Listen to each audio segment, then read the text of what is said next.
Bismillahirrahmanirrahim. Assalamualaikum warahmatullahi wabarakatuh.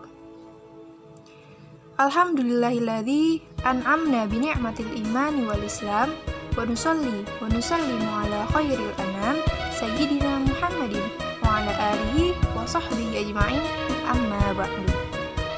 Puji serta syukur kita panjatkan atas kehadirat Allah Subhanahu wa taala, di mana pada hari ini kita masih diberi kesempatan setelah sekian kalinya kita diberi kesempatan, terutama kesempatan untuk masih bisa menghirup oksigen. Melihat situasi pandemi saat ini, banyak sekali manusia yang tidak bisa merasakan nikmat menghirup oksigen dengan bebas dan gratis seperti kita. Sholawat serta salam tak lupa kita haturkan kepada Rasulullah Nabi Allah Muhammad Sallallahu Alaihi Wasallam beserta para keluarganya, sahabatnya, tabiin tabiatnya, dan semoga sampai kepada kita selaku umatnya. Amin amin ya rabbal alamin.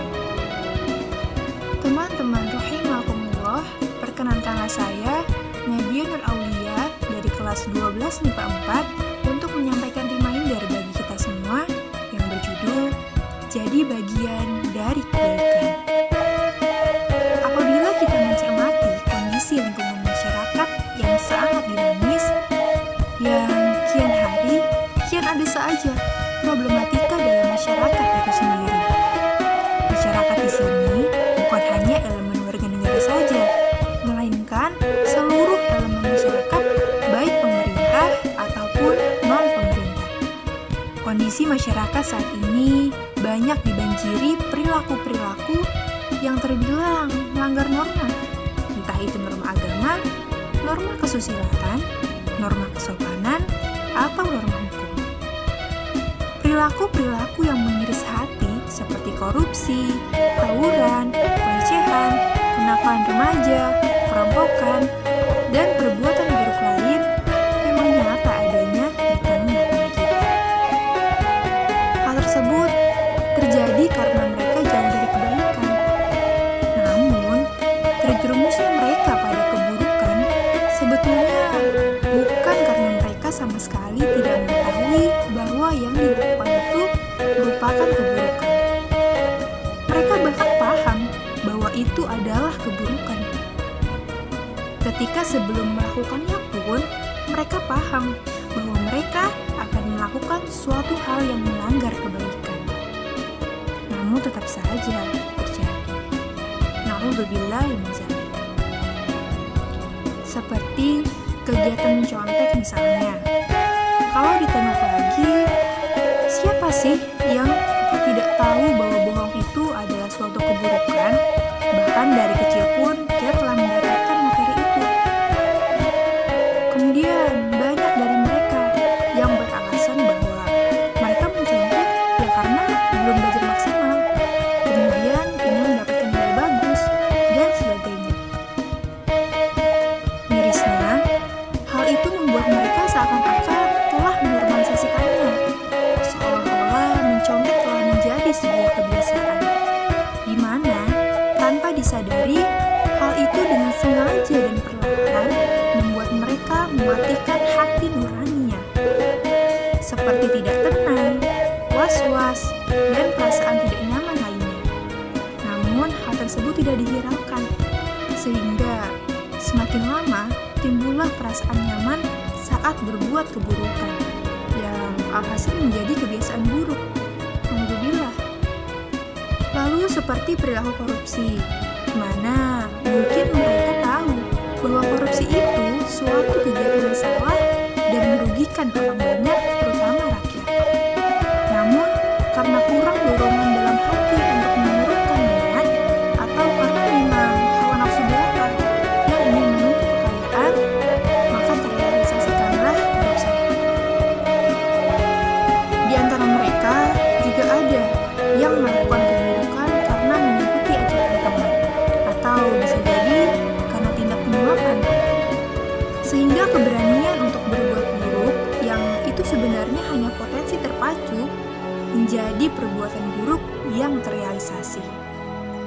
Dengan beberapa hal tersebutlah, kiranya kebaikan menjadi jauh dari mereka. Betahkah kita menyaksikan keadaan yang besar potensinya untuk menular? Jangan sampai kita merasa terbiasa, lumrah, atau normal.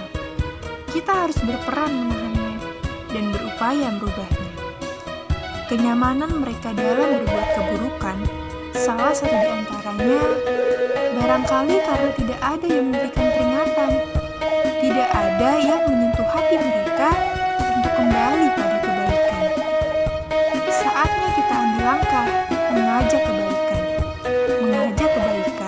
kepada orang-orang yang ada di dekat kita, saudara-saudara kita, teman kita, tetangga, kerabat, dan saudara seiman lainnya. Mengajari dan mengajak manusia dalam hal kebaikan adalah pekerjaan para nabi yang Allah utus mereka untuk kaumnya. Maka ini adalah tugas yang paling agung, dan Allah memilih makhluk terbaik untuk tugas ini. Maka barang siapa yang Allah berikan taufik atau jalan untuk berjalan di atas jalan para nabi dalam mengajari manusia dan membimbing mereka kepada kebaikan, maka sungguh ia telah condong pada kebaikan yang banyak, yang dengannya menjadi sebab kebaikan di muka bumi ini, di mana tersebarnya ilmu dan adanya amar ma'ruf nahi munkar, dan padanya merupakan bentuk dari iqomah hujjah kepada manusia.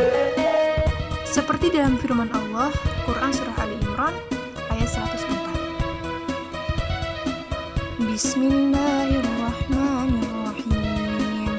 Wal takum minkum ummatun yad'una ilal khairi wa ya'muruna bil ma'ruf wa yanhauna 'anil munkar wa ulaika humul muflihun.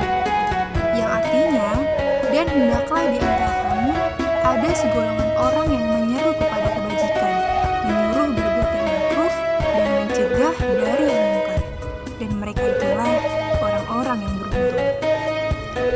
Sehingga teman-teman, marilah kita bersemangat dalam menyeru kepada kebaikan. Apapun profesi kita dan siapapun kita, hendaknya mengambil peran dalam dakwah ini. Jika tidak bisa menjadi seorang mu'allim, maka hendaklah menjadi seorang yang menyokong tegaknya dakwah ilallah ini dengan menjadi mustami'. Ketika terkadang jadi penyokong belum mampu, maka minimal tidak menjadi penghalang dalam dakwah ini. Semoga Allah curahkan taufiknya agar senantiasa kita mampu memberikan kontribusi dalam dakwah ilallah dan mencintai jalan dakwah ini. Karena orang yang mengajak kebaikan, tentu dirinya sendiri akan terjaga dalam kebaikan tersebut.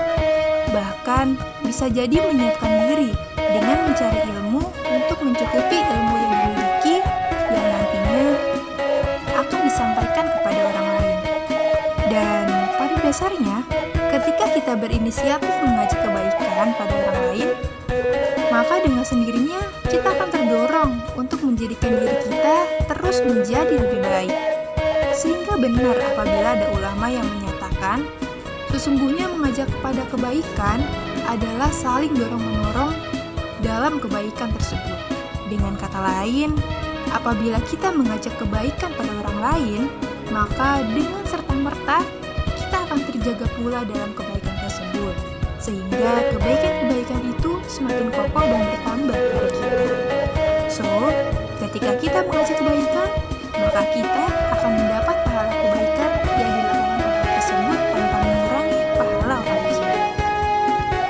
Nadia said, ketika ada nasihat yang tak dihiraukan, ketika ada reminder yang tak lagi memudahkan, tengoklah pada hati, barangkali ada banyak hal yang harus dihindarkan. Tak ada kata terlambat bagi manusia yang mau bertaubat. Selagi ruh belum sampai tenggorokan, maka memohon ampun dan berubahlah. Semoga Allah memaafkan. Sekian yang dapat saya sampaikan. Mohon maaf apabila ada kata atau kalimat yang kurang berkenan, karena kesempurnaan hanya milik Allah Subhanahu wa Ta'ala. Wabillahi taufiq wal hidayah. Wassalamualaikum warahmatullahi wabarakatuh.